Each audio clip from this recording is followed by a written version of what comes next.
السلام علیکم ناظرین، پروگرام پہلا صفحہ میں آج کے تمام اخبارات کی شہ سرخیوں، خبروں، تبصروں، تجزیوں کے ساتھ میں حاضر ہوں، آپ کا میزبان عبداللہ شاہ۔ ناظرین، خبروں کا آغاز کریں، پروگرام کا آغاز کریں اس سے پہلے میں آپ کو چاہوں گا کہ کچھ پس منظر کے حوالے سے بات کر لیں۔ خبروں کے حوالے سے سہ فریقی اجلاس مشترکہ اعلامیہ دیا گیا۔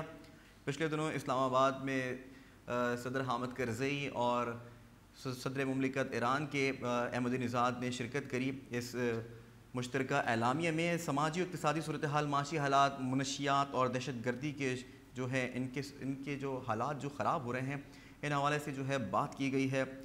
افغان مہاجرین بھی تینوں ممالک کا جو ہے ایک بہت سنگین اور بہت بڑا مسئلہ ہے، خاص کر پاکستان اور ایران کے لیے افغان مہاجرین کی تعداد جو ہے مسلسل بڑھ رہی ہے، ان کی آبادی مسلسل جو ہے بڑھ رہی ہے۔ اس پہ بھی ان کو چاہیے، اگر تینوں ممالک سر جوڑ کر بیٹھیں تو اس کا جو ہے حل نکالا جا سکتا ہے، اور کوشش کی جائے تو بالکل ممکن ہے کہ اس کا بھی حل نکالا جا سکتا ہے۔ تینوں ممالک سیاسی، ثقافتی، تعلیمی شعبوں اور ایک دوسرے کو ڈیفنس کے شعبے میں ساتھ دینے کی تینوں ممالک کو بے حد ضرورت ہے۔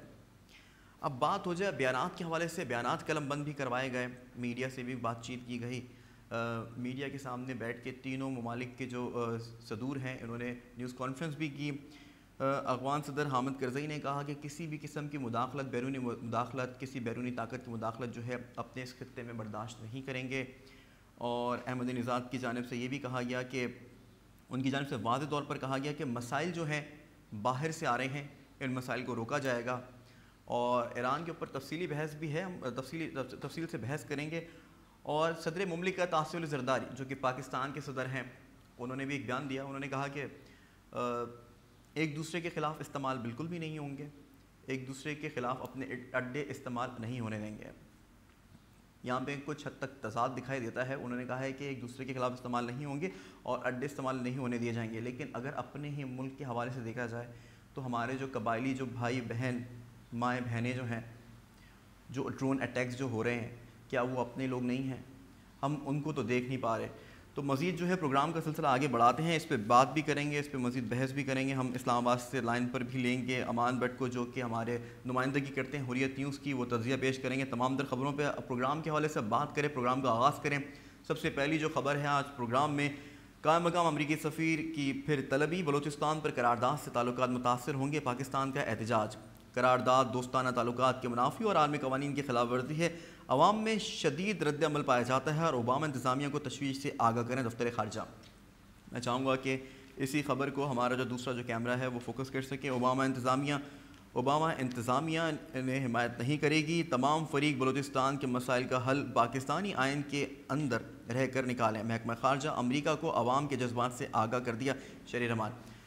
آپ کو ناظرین پروگرام کے شروع میں جو پس منظر کے حوالے سے آگاہ کیا، اس کے بعد کہا یہ جا رہا ہے کہ امریکہ کی جانب سے یہ شرارت کی گئی ہے، اس قسم کے جو بیانات اور قرارداد جو ہے پیش کرنے کے بعد یہ بلوچ بھائیوں کے جذبات سے کھیلنے کی کوشش کی گئی ہے، اور اس کے بعد جو ہے مزید جو ہے لائے عمل آگے کا اختیار کیا گیا ہے کہ کہا یہ جا رہا ہے کہ اے پی سی میں بھی اس کے اوپر بات ہوگی، لیکن یہاں پر بیان کے حوالے سے بات کرتے چلیں۔ اختر مینگل اور حیرت بیار کا حکومتی اے پی سی میں شرکت کرنے سے بھی انکار ہے، انہوں نے شرکت کرنے سے انکار کر دیا ہے۔ انہوں نے کہا ہے کہ جن کے ہاتھ بلوچوں کے خون سے رنگے ہوں ان کی کانفرنس میں قوم پرست شرکت نہیں کریں گے۔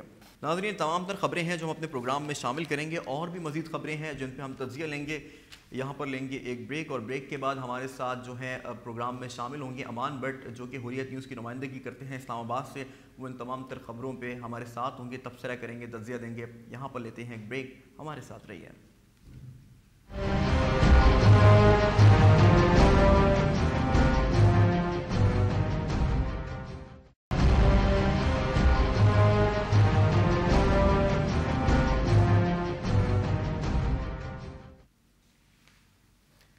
ویلکم بیک ناظرین، اور پروگرام کا جو سلسلہ ہے مزید آگے بڑھاتے ہیں، اور پہلی خبر اپنے پروگرام میں شامل کرتے ہیں۔ امان بٹ جو ہیں اس وقت ہمارے ساتھ ٹیلی فون لائن پر موجود ہیں۔ السلام علیکم امان۔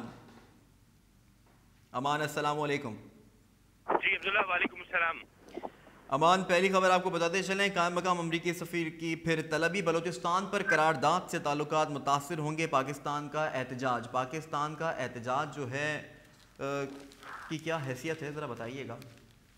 جی عبداللہ، سب سے پہلے آپ نے جو سوال اٹھایا ہے بہت ایک اہم مسئلہ ہے، بلوچستان کا مسئلہ ہے۔ بلوچستان پاکستان کی حدود میں آتا ہے۔ مجھے صرف ایک بات کی یہ سمجھ نہیں آتی کہ تھوڑا سا میں اپنے ناظرین کو اور آپ کو گزشتہ یادیں تازہ کرواتا رہوں کہ امریکہ نے جو اٹیک کیا تھا سلالہ چیک پوسٹ پر، وہ ہو گیا، ایبٹ آباد آپریشن ہو گیا. امریکہ جو ہے وہ ایک کھلے دہشت گرد کی طرح جو ہے وہ پوری دنیا میں منڈلا رہا ہے، اور اس کی خواہش ہے کہ پوری دنیا میں راج کرنے کی، جو کہ یہ ایک ناکام سی کوشش ہے. ناکام ان کے لیے کامیاب نہیں ہو سکتا کہ امریکہ جو کہہ رہا ہے کہ ہم ٹیررزم کے اگینسٹ ہے. سب سے مین بات کیا ہے، امریکہ جو ہے وہ خود سب سے بڑا دہشت گرد ملک ہے. اس ہے وہ دوسرا، جہاں تک پچھلے دنوں جو سینٹ نے قرارداد ان کی پیش کی ہے بلوچستان کے حوالے سے، یہ تو ایک بہت ہی اہم کانا حرکت ہے امریکہ کی، کہ اگر دیکھا جائے کہ امریکہ یہ کر رہا ہے کہ وہ تو پہلے سے پاکستان کے معاملات میں مداخلت کر ہی رہا تھا، لیکن عبداللہ دیکھا جائے یہ اسے بہت ہی سنگین، جسے کہتے ہیں سنگین نوعیت کا کام جو ہے وہ شروع کر دیا ہے کہ پاکستان آپس میں ہی فرقہ وارانہ لڑائی لگوا رہا ہے، اور شہروں میں آپس سندھی ہو، بلوچی ہو، پنجابی ہو، پٹھان ہو، یعنی آپس میں ہی جو امریکہ ہے وہ چاہ رہا ہے کہ پاکستانی قوم آپس میں ہی لڑے، اور جس کا فائدہ امریکہ کو ہو. لیکن یہ اس کی بہت بڑی بھول ہے، اور جہاں تک پاکستان کا اس پہ سخت احتجاج ہے، عبداللہ معذرت کے ساتھ کہوں گا کہ احتجاج کا کوئی فائدہ نہیں ہو رہا.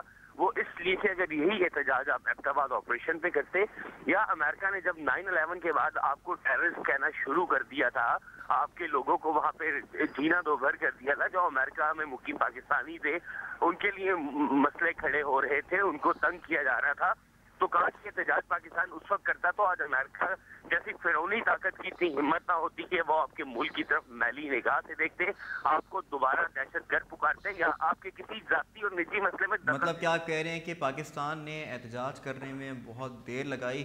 اچھا، تو ایسا نہیں ہے کہ دیر آئے درست آئے، کہ صبح کا بھولا گھر شام کو لوٹ آئے؟ عبداللہ دیکھیں، بات یہ ہے کہ ہنا روانی کرنے امریکی قائم مقام سفیر جو آج کل پاکستان میں ہیں، انہیں بلا کے احتجاج کر لیا، ان کو 2 لفظ بول دیے، چائے پہ بلا کے کہہ دی کہ جی ہم اس طرح کی وائلنس برداشت نہیں کریں گے، یہ پاکستان کا نجی مسئلہ ہے. یہ بات اچھی ہے کہ چلیں اب پاکستانی کم از کم امریکنس کے آگے کچھ نہ کچھ بول تو رہے ہیں، لیکن عبداللہ دیکھیں اتنے دبے ہوئے الفاظوں میں احتجاج جو ہے وہ مجھے بالکل پسند نہیں آیا. بات یہ دیکھیں، ہمارے جو صدر ہیں آصف علی زرداری، ان کا بھی کام بنتا تھا کہ وہ اس ٹائم پاکستان کے ہیڈ ہیں، پاکستان کو لیڈ کر رہے ہیں، پاکستان کی پہچان ہے، ان سے ان کا بھی فرض بنتا تھا کہ کم از کم یہ جو امریکہ کی جانب سے بیان آیا تھا. اچھا امان، یہاں پہ آپ کہہ رہے ہیں کہ 24 جوان گئے، امریکہ کو پشیمانی نہیں ہے، کوئی ان کی جانب سے کوئی سوری نہیں کہا گیا، ٹھیک ہے، ان کو صرف افسوس تھا کہ غلطی ہو گئی، بس ہو جاتی ہے غلطی، آئندہ بھی ہو سکتی ہے. اس قسم کے بیانات، اس قسم کے اتنے سخت بیانات امریکہ کی جانب سے آ رہے تھے، لیکن پاکستان کی جانب سے جو ہے کوئی اس وقت بھی جو کہ خاطر خواہ کوئی جو ہے اقدام اٹھایا نہیں گیا. ناظرین، تمام تر خبروں سے آپ کو آگاہ کرا. اب یہاں پہ ٹیلی فون لائن پر ہمارے ساتھ موجود ہیں محمد علی ظفر صاحب، پاکستان کی کرکٹ ٹیم کے حوالے سے بات کریں گے. پاکستان کی کرکٹ ٹیم ایک دم سے اچانک سے جو ہے ان کی پرفارمنس جو ہے کولیپس کر گئی ہے. السلام علیکم محمد علی ظفر صاحب.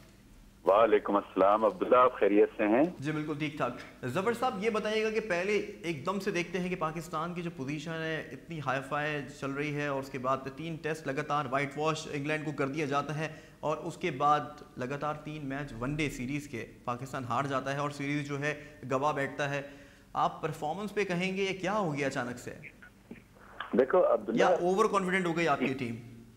جی اس کو یوں سمجھنے کی ضرورت ہے کہ one day cricket is a different ball game. وہ جو ٹیسٹ میچ تھا وہ بالکل ایک الگ ماحول کی کرکٹ تھی، یہ بالکل ایک الگ ماحول کی کرکٹ ہے. جب انگلینڈ نے دیکھا کہ تینوں ٹیسٹ میچ ہم نے لوز کر دیے ہیں، لیکن آپ یہاں پہ کہنے کہ ڈفرینٹ کرکٹ ہے، مبصرین اور ماہرین کا تو یہ ماننا ہے کہ دیکھیں پاکستان میں بھی انگلینڈ کو ٹیسٹ میں نہ ہرا پاتا، لیکن ون ڈے جو تھی اور T20 تھا یہ پاکستان کا ہی تھا. لیکن یہاں پہ بالکل معاملات ہم اس کے برعکس دیکھ رہے ہیں، اس پہ ذرا روشنی ڈالیے گا. سینٹ پر بھی ہم نے بات کری، سینٹ نے 20 فیصد ترمیم جو ہے اس منظور کر لی ہے. اپنے مفادات کے لیے تو تمام تر جماعتیں متحد ہو جاتی ہیں، اس طرح نہیں ہونا چاہیے. اپنے مفادات کو بالائے طاق رکھ کر ان لیڈران کو چاہیے کہ اب ملک کی باغ ڈور میں حصہ لیں. دفاع پاکستان کونسل کے حوالے سے، سپریم کورٹ اور جعلی ادویات کے حوالے سے خبر ہم نے شامل کرنی تھی. کل پھر خبریں جو پروگرام دوبارہ جب کریں گے تو اس میں جعلی ادویات کے حوالے سے بھی آپ کو آگاہ کریں تھے. ناظرین، یہاں پر وقت ہمارے پاس بہت ہی کم ہے، اور آپ کو آخری خبر کے حوالے سے بتاتے چلیں جو کرکٹ کے حوالے سے جو عمران فرد کے حوالے سے بتا رہے تھے، محمد الیاس جو عبوری کمیونٹی کے سلیکٹر ہیں، ان کے داماد ہیں، لیکن آج گروئن انجری کے باعث وہ ٹیم کا حصہ نہیں ہے. یونس خان بھی بخار میں مبتلا ہیں. اگر پاکستان ٹاس جیت جاتا ہے تو 270 کا اگر ٹارگٹ دیتا ہے تو پاکستان وائٹ واش ہونے سے بچ سکتا ہے. ناظرین، پروگرام کا وقت ہوا جاتا ہے یہاں پہ ختم. اپنے میزبان عبداللہ شاہ کو دیجیے اجازت. کل پھر حاضر ہوں گے آپ کی خدمت میں نئی خبروں کے ساتھ، نئی شہ سرخیوں کے ساتھ اور نئے تبصروں اور تجزیوں کے ساتھ. اللہ نگہبان.